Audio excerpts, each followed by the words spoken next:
Now we've got national voting rights correspondent for Mother Jones and the author of the book Minority Rule, Ari Berman. Ari, thanks for joining me again. Hey, Brian, great to talk to you again. Thank you. So let's take a look at the landscape here. Republicans lost two races in Pennsylvania. They underperformed by 16 points in Florida. They lost the Wisconsin Supreme Court race. That really was a referendum on Donald Trump and Elon Musk. And just this past weekend, watched massive rallies in all 50 states turn out millions of people across the country. How much of a blinking red light is this for the Republican Party as we head toward midterms here? Brian, I think that Democrats and progressives are finally finding their voice and awakening from that slumber, you might say coma, that they were in after November, and realizing that they can fight back against Trump, both in symbolic and then in very real, tangible ways.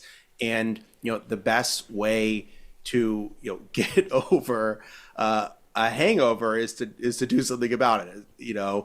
Drink your electrolytes and go on to the next thing. And that's what they seem to be doing here. And so these special elections, and particularly the one in Wisconsin, which was a statewide election, really offered them an opportunity to have a new playbook and show that they've figured out a way to fight Trump and all the unpopular things he's doing.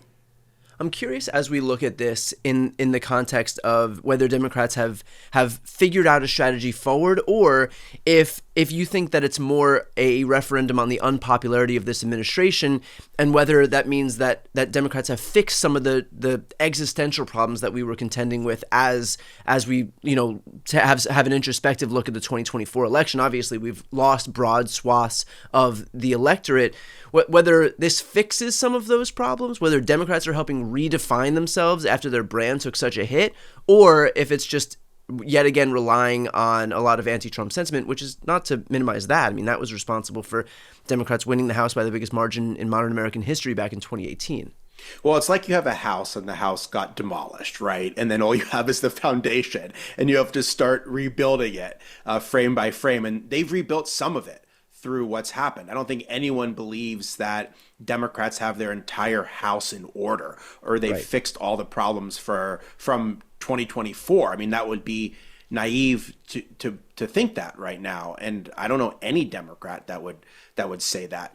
But I do think that they've shown in these more targeted special elections, in these races that can be made into a referendum on Trump, or in the case of Wisconsin, a referendum on Elon Musk, that they're starting to figure out at least how to motivate their own voters, which is a really big part of it, because Democratic voters were totally demoralized. And many of them are still very angry with the national party, and they want to do something about it. And they say if they don't see Chuck Schumer or Hakeem Jeffries fighting, they want to see someone else fighting. And often those fights are happening at the state and local level. And that was one of the big things that I heard when I visited Wisconsin was forget about what's happening in the national party. If we can defeat Elon Musk in Wisconsin, we'll be able to send a message to the national party that there's a way to resist Trump in a tangible way and actually win. Ari, do you think that the Republicans view their national party apparatus as a drag in the same way that Democrats do? Like, I feel like Democrats bolster their credentials by being able to disparage or run away from the national party, whereas I don't necessarily know that it's the same sense with Republicans as it relates to the RNC. No, I mean, I think that Republicans much more blindly follow whatever their leaders are doing. I mean, there's about 30,000 examples now of them blindly following Trump, even when he does things like tariffs that go against everything that they're supposed to believe as a party. Crash the global economy. But yes, aside from that. Crash the global economy and destroy the free market, which if you believed in nothing else as a Republican, it was supposed to be the efficacy of the free market. Now, of course, they're trying to justify that. But I think we saw, interestingly enough, in the state Supreme Court race in Wisconsin, the conservative candidate Brad Schimmel tied himself very closely to Donald Trump and Elon Musk.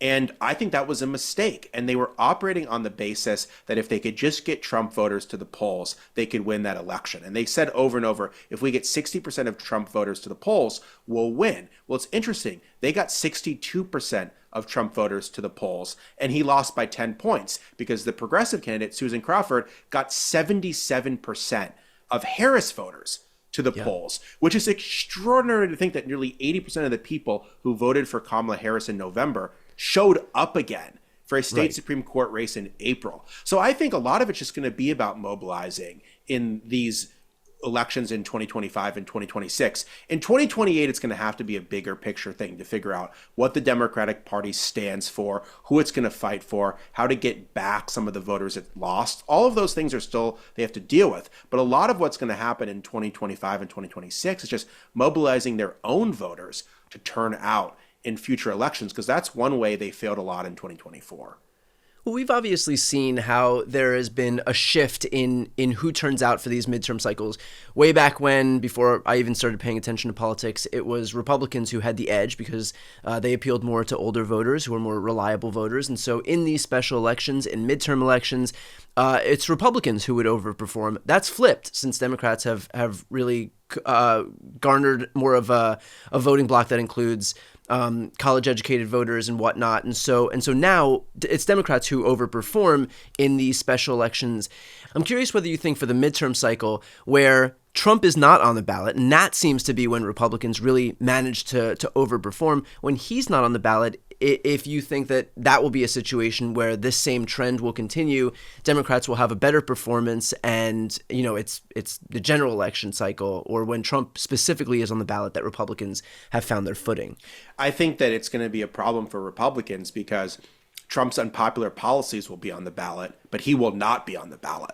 So that's kind of the worst possible thing for Republicans is they have to defend. You kind of lose like the cult effect, the people who will turn out for him regardless, but you do still shoulder all of the blame for his for what he's ushering in. Yeah, and Republicans are going to have to defend everything. I mean, there's a long time between now and November 2026, but I mean, they're going to have to defend the chaos, the dysfunction, and the very real turmoil that people are now feeling in their everyday lives because of Trump. And they're going to have to defend why they rubber stamped what is an increasingly unpopular agenda. And so I think it's going to be a problem for them. It's already been a problem for them in these special elections. And you look at what Democrats and progressives are doing, they are winning in these swing areas and these even Trump-leaning counties. When I look at the Wisconsin race and I saw that the progressive candidate Susan Crawford flipped 10 counties that voted for Donald Trump in November, that's very, very significant. If they start flipping those kind of areas, it puts a lot more seats in play right now. Because, I mean, you look at the House, Democrats could win 5 seats in the House and they could narrowly take it back, or they could start performing like they did in special elections, right? And then you start talking about maybe winning 20, 30, 40 seats. So it's a total different ballgame if they can go in and win some of these more red-leaning or at least purple areas. Ari, at the same time, there was the North Carolina Appeals Court decision in favor of Jefferson Griffin. That's the conservative candidate for the North Carolina Supreme Court, and that decision was in favor of discarding 68,000 ballots unless they can be cured. And that kind of highlights a broader problem here, which is that the Republican Party is perfectly content and willing to just undermine free and fair elections. And so, am I being naive here? Are we being naive here in thinking about this within the confines, within the framework of politics as usual? Like, we're talking about the midterms and kind of whistling past the graveyard here, in the sense that Republicans have shown that if they need to go outside of the rules, outside of the confines of the rules, that they're perfectly willing to do that. Yeah, and we already know that from what Trump tried to do in 2020. The big difference in North Carolina is Republicans might actually succeed in stealing the election there. This is like January 6th without the insurrection. They have taken the Trump playbook from 2020 and are now using it to try to overturn an election in North Carolina in a case that I think is going to have major national ramifications. Because if they're able to overturn a Democratic victory in North Carolina, that's going to be the playbook they use in future elections, even more than the Trump playbook, because it's going to be a successful one, which is if you don't like the election result and it's close enough to be able to challenge the ballots, you can just essentially invent new rules for the election, cherry pick who you're going to challenge, which votes you're going to throw out, and find a court system that is favorable to you. Republicans control the courts in North Carolina. They have huge majorities on both the Court of Appeals, which has issued this decision, and the state Supreme Court.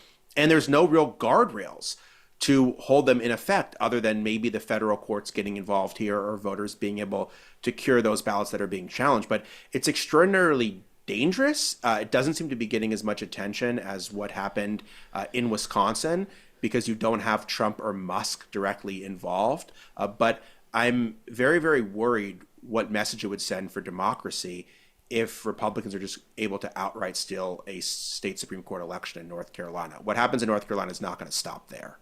Right. I mean, I interviewed Justice Riggs yesterday. I've had her on my show once every couple weeks here as we continue to work our way through this process. But the reality is that the appeals court ruled in favor of her opponent. Now it's going to get appealed up to the state Supreme Court, where because she had to recuse, now it's 5 Republicans and 1 Democrat who's going to be ruling on this case. And so even if you have a few conservative jurists who are willing to buck the party line, the reality is that Jefferson Griffin is probably going to win at the state Supreme Court. And then it's just a matter of, okay, will this thing be able to hop from the state court system into the federal court system? And what happens in the federal court system? Because the final arbiter in the federal court system is the U.S. Supreme Court. And it doesn't exactly inspire confidence when you've got Clarence Thomas and Samuel Alito, the final arbiters waiting to determine this thing at the end of the day. No, for sure. I mean, the federal courts aren't much better. I think the difference, though, is that the federal courts stopped the effort to steal the 2020 election. And they have been willing in certain cases so far to rule against some of Trump's most extreme actions in terms of violating the Constitution. And I think that this is not that dissimilar from what happened in 2020, where Trump made all these wild claims of voter fraud, and people looked at the evidence and realized there was no there. And in the same way, in North Carolina, Jefferson Griffin hasn't actually been able to point to any evidence, any instances of illegal voting. There's things he doesn't like. He doesn't like the fact that people may have been able to register with what he claims are incomplete registrations because of failures in the state's database, or military voters didn't have to show ID when they cast ballots. But those were all things that were agreed upon at the time, and right. To challenge those. So you have the Purcell doctrine comes into place, which I guess would prevent changes from being made too close to the election at this point. Yeah, and not only that, but I mean there's really substantive federal due process concerns.